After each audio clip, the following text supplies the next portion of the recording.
ते लाडके युवा नेते जय दादा पवार।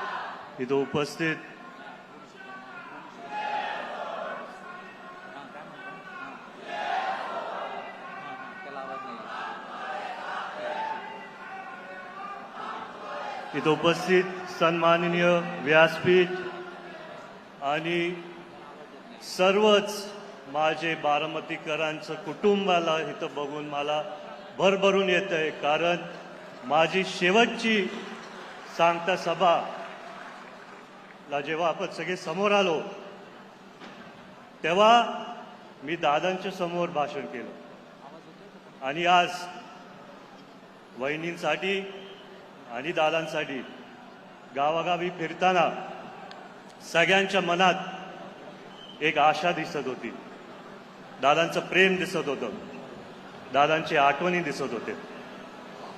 मला अजून आठवतंय त्या सांगत्या सभेत मी दादांच्या समोर पहिल्यांदा भाषण केलं आणि दुर्दैवाने ते शेवटचं भाषण त्यांच्या समोर होतं। गावागावी जाताना जेव्हा मी गावभेद दौऱ्यावरती सगळ्यांना भेटायचो, सगळे मला बोलायचे, दादा यावेळेस खरंच तुम्ही प्रचारालाच यायला नव्हतं पाहिजे। आदरणीय दादांनी आम्हाला अनेक वर्षापासून भरभरून दिलंय, ही निवडणूक आम्ही आमच्या हातात घेणार आणि आम्ही आमच्या हातात घेतली। पण जेव्हा मी गावागावी जात होतो मी सगळ्यांना सांगत होतो की हा प्रचाराचा दौरा नाहीये, हा एक गावभेद दौरा आहे, जिथं मी माझ्या कुटुंबाला तिथं भेटू शकतो, त्यांचे काय भावना असतील ते मी समजून घेऊ शकतो, त्यांचे काय अडीअडचणी असतील ते मी समजून घेऊ शकतो। तुम्ही ते LED वाले थोडं थांबता का? तुम्ही आवाज खूप करताय, थोडं थांबा।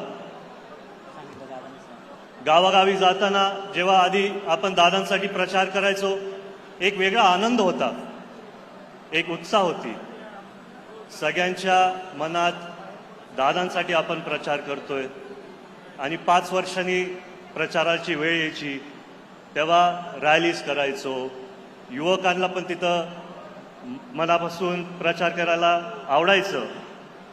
पण यावेळेस एक काहीतरी माझ्या मनात नाहीये, नाहीतर मनात जे होतं ते दिसून येत नाहीये।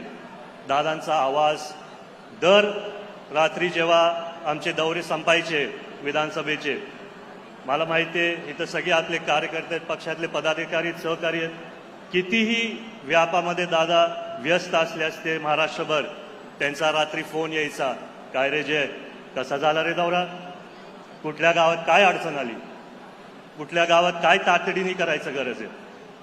आणि आज तो आवाज आपल्या सर्वांच्या मनात आणि हृदयामध्ये। पण आजही जेव्हा मी गावागावी जात होतो, मी घरी गेल्यानंतर तोच दादांचा आवाज माझ्या मनात एकदम ठामपणाने बोलायचे, जयड्या रडायचं नाही, लढायचं। आणि तसंच आज तुमच्या समोर परत येऊन दादांच्या आशा माझ्या मनात असून मी इथं भाषण करू शकतो। मन तर भरून येतं, पण दादांसाठी आणि वहिनींसाठी कायम त्यांच्या मनात आमचे बारामतीकर। तुम्ही दादांचे भाषण बघा, कुठल्याही भाषणात ते डायरेक्ट बोलायचे माझे बारामतीकर। एका मुलाचा आणि वडिलांचा नात्याच्या हिशोबाने मी शाळेत असताना त्यांना जाईन विचारायचो, दादा तुम्ही रात्रंदिवस काम करता, रोज तुम्ही काम करत जाता, थोडं कुटुंबाला वेळ द्या। त्या काळात मला ते एवढं समजलं नाही, पण जेव्हा दादा बोलले की जयड्या सर्व बारामतीकर माझं कुटुंब आणि सर्व महाराष्ट्रातली जनता माझं कुटुंब, पण आज मला कळतंय की दादा एवढं मोठं कुटुंब मला तिथं सोडून गेलेत आणि त्याच्यामुळे आपण एकत्रित एक इतिहास घडवू शकतो यावेळेस। खरं सांगायला गेलं तर जाता जाता दादांनी एक इतिहास घडवून गेले। वहिनींना राज्यातले पहिला महिला मुख्यमंत्री त्यांनी उपमुख्यमंत्री त्यांनी केलं, पण आज जिथं पण दादा असतील ते एक आशाने आपल्या सर्वांकडे बघत असतील की अनेक वर्षापासनं मी माझ्या बारामतीकरांसाठी रात्र दिवस झटलो. आज इतिहास आपण सर्व घडू शकतो. आज गावागावी फिरताना भरपूर पत्रकारांनी मला एक प्रश्न विचारला की तुमचे मित्रपक्षातले पण सहकारी ज्येष्ठ नेते तिथं प्रचाराला येत आहेत आणि तुमच्या कुटुंबातले पण लोक तिथं प्रचाराला येत आहेत, तुमचे काय भावना आहेत? मी त्यांना सांगितलं की दादांनी त्यांच्या आयुष्यात जातीपातीचं राजकारण कधीच केलं नाही. दादांचं योगदान महाराष्ट्रभर भरपूर होतं आणि दादांनी सगळ्यांना एकत्रित घेऊन तिथं काम केलं आणि त्याच्यामुळे खरी दादांसाठी श्रद्धांजली नाहीतर आदरांजली असली असती जर ही निवडणूक बिनविरुद्ध झाली असती. पण नियतीमुळे तसं झालं नाही आणि आज सगळेच मित्रपक्षातले कार्यकर्ते असतील, ज्येष्ठ नेते असतील, सर्वच बारामतीकर एकत्रित येऊन एक इतिहास घडवायला एकत्र येत आहेत. कारण आपल्याला या 23 तारखेला दादांचं नाव इतिहासात एका लेवलवरती जाऊन ठेवायचे जिथं आपण सर्व दादांना व वहिनींना 2,40,000 मतधिक्यांनी निवडूनच आणू शकतो. वहिनींना मी प्रश्न विचारला की तुमच्या मनावरती एवढं डोंगरासारखं दुःख असून तुम्ही हा पुढाकार कसा घेतला? तेव्हा मला वहिनी बोलल्या की जय, दादांचं अपूर्ण स्वप्न पूर्ण करण्यासाठी मी हा निर्णय घेतला आहे. जो आधार दादा सगळ्या बारामतीकरांसाठी होते तशीच मी कष्ट घेणारे तो आधार सगळ्यांसाठी तिथं असायला. आज गावागावी फिरताना मी सगळ्यांना विनंती करतो की जसं दादांवरती तुम्ही अनेक वर्ष एवढं प्रेम केलं, जसं दादांनी तुमच्यावरती अनेक वर्षापासून प्रेम केलं, आज 23 तारखेला आपल्याला आदरणीय वहिनींना ते प्रेम दाखवायचंय आणि आपण वहिनींना ते प्रेम दाखल्यावर ते त्याच तातडीने त्याच शक्तीने पुढे जाऊन ते काम करू शकतील. मी दादांचे जुन्या आठवणी गावागावी जाताना खूप यायचे. दादांचं एक भाषण जिथं असेच भरभरीत सभेत कोणतरी दादांना बोललो, दादा आय लव्ह यू, आणि दादा बोलले पहिला बायकोला जाऊन लव्ह यू बोल, मग माझ्याकडे तिथं लक्ष गेलं.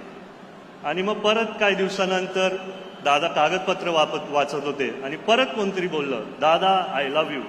दादा हसून बोले आय लव्ह यू टू. आणि आज मी दादांचा उल्लेख करणारे तुमच्या सर्वांसाठी सर्व बारामतीकर आय लव्ह यू टू. मागच्या सभेत मी एक घोषणा केलेली शेवटी की बारामतीचं लेख अनुक्रमांक 1, पण आज आपण दादांसाठी जिथं पण ते असतील परत एकदा सगळे टॉर्च काढून नुसतं दादांना श्रद्धांजली अर्पण करू.